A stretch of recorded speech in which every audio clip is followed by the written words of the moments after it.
జన్మభూమి కార్యక్రమాన్ని ప్రభుత్వం చిత్తశుద్ధితో నిర్వహిస్తోందని చెప్పారు ఏపీ ఆర్థిక మంత్రి యనమల రామకృష్ణుడు. తూర్పుగోదావరి జిల్లా కాకినాడలో జరిగిన జన్మభూమి కార్యక్రమాన్ని ఆర్థిక మంత్రి యనమల, డిప్యూటీ సీఎం చినరాజప్ప ప్రారంభించారు.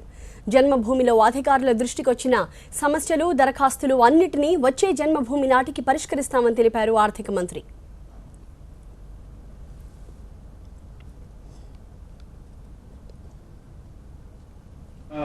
మీరు ఇచ్చేటువంటి ప్రతి ఒక్క వినతి పత్రాలను కూడా క్షుణ్ణంగా కన్సర్న్ డిపార్ట్మెంట్ పరిశీలించి అవి మళ్ళీ మీకు వచ్చే జన్మం లోపల మీకు అందేటట్టుగా చేయడం అనేటువంటిది ప్రభుత్వం యొక్క ప్రధానమైన లక్ష్యం. కొన్ని తప్పులు ఉంటే ఉండొచ్చు, కొన్ని చేసినట్టుగా చెప్పొచ్చు, చేయనట్టుగా చెప్పొచ్చు, కొద్దిగా అటు ఇటు ఉంటే ఉండొచ్చు, కానీ 5% న్యాచురల్గా ఉంటుంది ఏదైనా ఉంటే మిస్టేక్.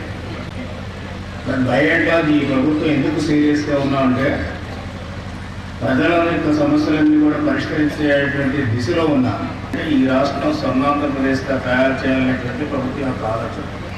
ఈ ప్రయత్నంలో ప్రతి ఒక్కరు కూడా మనకు ఉండేటువంటి ఎంతమంది అయితే 5 కోట్ల మంది ఉన్నారో 5 కోట్ల మంది కూడా బాధ్యులు కావాలి. బాధ్యులైనప్పుడు మన రాష్ట్రం యొక్క అభివృద్ధిలో కానీ మన రాష్ట్రంలో ఉండేటువంటి ప్రధాన సమస్యల్ని పరిష్కరించడంలో కానీ ప్రజలు కూడా భాగస్వామ్యాన్ని పంచుకోవాల్సినటువంటి అవసరం ఉంటుంది. ఆ విధంగా పంచుకోగలిగితేనే మన సమాజం అతి త్వరలో ప్రభుత్వం చేస్తుంది. ప్రభుత్వం చేసేటప్పుడు కొంతమంది మనకు ప్రభుత్వం ఉండేటువంటి ఖజానాకి డబ్బులు పుష్కలంగా లేకపోవచ్చు, ఇబ్బందులు ఉంటాయి. అంటే అది అన్ని రకాలుగా ఖర్చు పెట్టవలసినటువంటి అవసరం ఉంటుంది.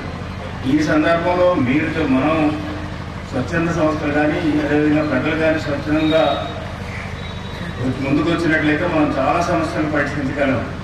హామీ ఇవ్వలేదు, మా హామీ మేనిఫెస్టోలో లేదు, అది ఇప్పుడు ఇంప్లిమెంట్ చేస్తున్నాం. అదేవిధంగా చంద్రన్న బీమా పథకం కూడా మా హామీలో లేదు, అది కూడా ఇంప్లిమెంట్ చేస్తున్నాం. అదేవిధంగా పట్టిసీమ ఇరిగేషన్కి సంబంధించిన పట్టిసీమ లేదు, మన పురుషోత్తపట్నం లేదు, ఇవన్నీ కూడా అమలు జరుపుతున్నాం. అట్లా